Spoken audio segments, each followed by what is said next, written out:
Olá, Gabriela de Melo Vieira. Eu sou graduanda em História pela Universidade do Estado do Rio de Janeiro, campus Maracanã, e eu sou orientanda da professora Lúcia Maria Bastos Pereira das Neves, com bolsa de fomento da UERJ. Eu quero agradecer a Ampul pela oportunidade de estar apresentando o meu trabalho, que é o Que Ainda Mais, um reino de leilões. Nesse trabalho, os anúncios de leilões publicados na Gazeta do Rio de Janeiro entre 1808 e 1821. O meu trabalho se insere nesse contexto de chegada da corte portuguesa e das muitas mudanças que aconteceram no Rio de Janeiro por conta disso. Mudanças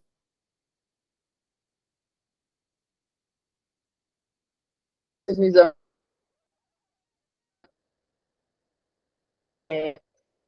tá, a mercação e comércio com a Inglaterra.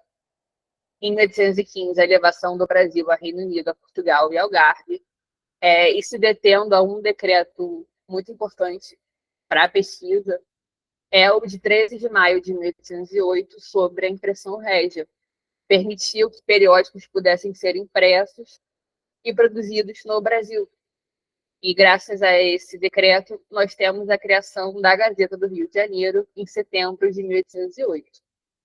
A Gazeta do Rio de Janeiro circulou entre 1808 e 1822, ou seja, ela abarcou todo o período joanino, e é um periódico que contava com uma série de seções, notícias marítimas, decretos, anúncios de compra, de venda e de leilões.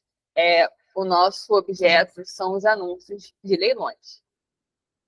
A Maria Beatriz Nisa da Silva, principal referência do nosso trabalho, aborda que mesmo um anúncio aparentemente neutro, informativo, é suscetível de conter implícitos os valores da moda vigente.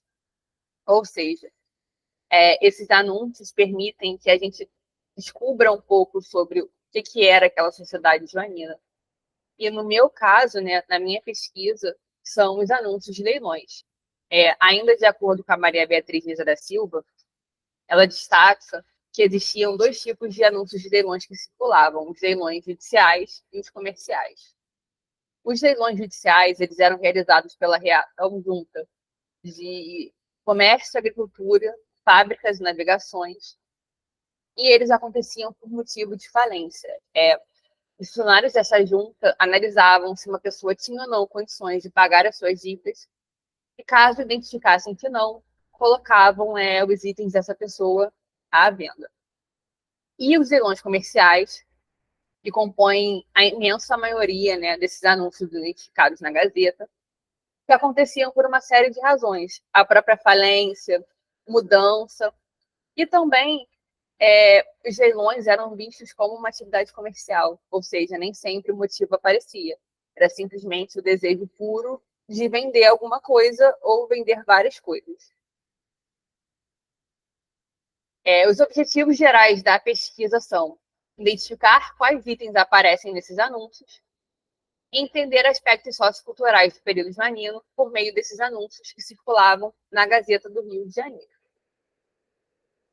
De maneira específica, objetiva-se entender o que estava disponível, né, quais produtos, e o que interessava uma parcela de moradores dessa cidade. É lógico que o acesso era reduzido, né, nesse período, a vestimentas, acessórios, objetos de casa, e tenta-se olhar esse anúncio de leilão para ver o que essas pessoas poderiam comprar a partir dele. E também entende-se que é possível analisar o processo de modernização ocorrido no Rio de Janeiro, nesse período, através desses anúncios. Nesse slide, nós temos dois exemplos de anúncios. O primeiro é de 15 de outubro de 1808. É o primeiro anúncio identificado nessa pesquisa. E é um anúncio em relação a fustões, né, que são objetos de costura, e vestidos de senhora. E esse anúncio de outubro é mais ou menos um mês posterior à primeira edição da Gazeta do Rio de Janeiro, ou seja, ele é quase que imediato. E o segundo de anúncio, ele é de 20 de junho de 1818, E nele a gente pode identificar a quantidade de cores que foram postas a leilões. Vestidos, quadros, espelhos, relógios e uma série de outros objetos. Ou seja, a gente pode identificar que basicamente tudo poderia ser posto a leilão. Não existia assim uma especificidade, olha, a gente só leiloa vestido, a gente só leiloa relógio. Tudo poderia ser leiloado e muitas vezes no mesmo anúncio. A justificativa para esse trabalho é a ausência de pesquisas específicas contendo esse objeto e esse recorte.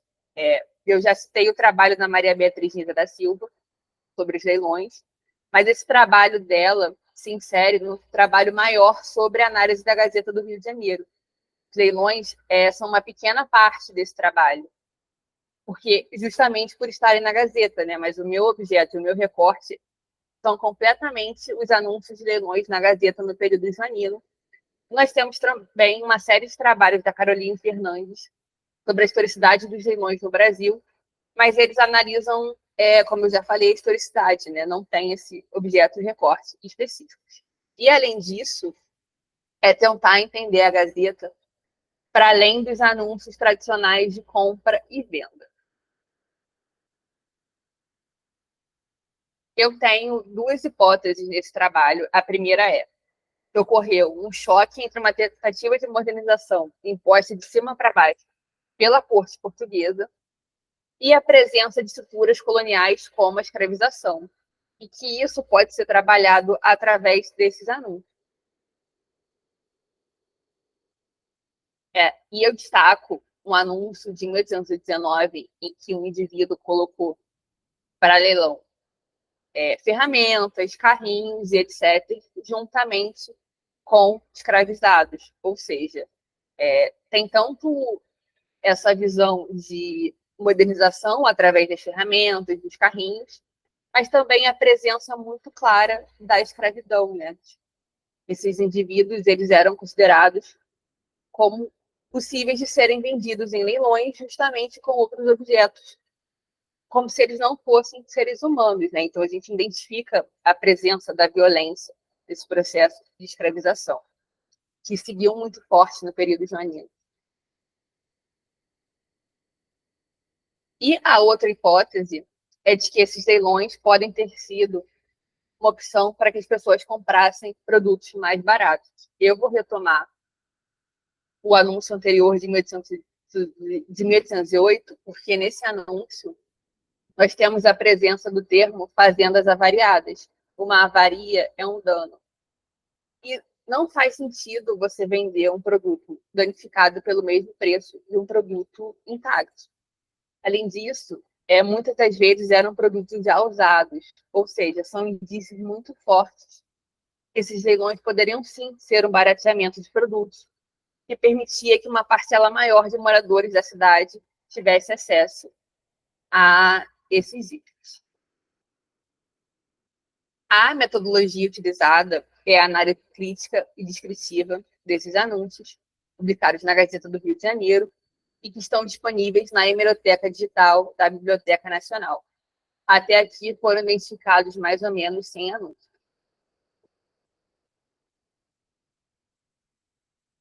E as minhas conclusões iniciais são que, nesses anúncios, a gente pode perceber a importância dos acordos internacionais com a Inglaterra. Muitos desses itens tinham uma origem inglesa. Os indícios de barateamento de produtos, né, que eu trabalhei durante a apresentação. E, por fim, que existiam padrões desses anúncios de horário, normalmente de manhã, local, normalmente na alfândega, e esses produtos esses leilões poderiam durar vários dias. Né? E, para finalizar as minhas referências bibliográficas, eu gostaria de agradecer novamente a Ancu pela oportunidade de apresentar o meu trabalho.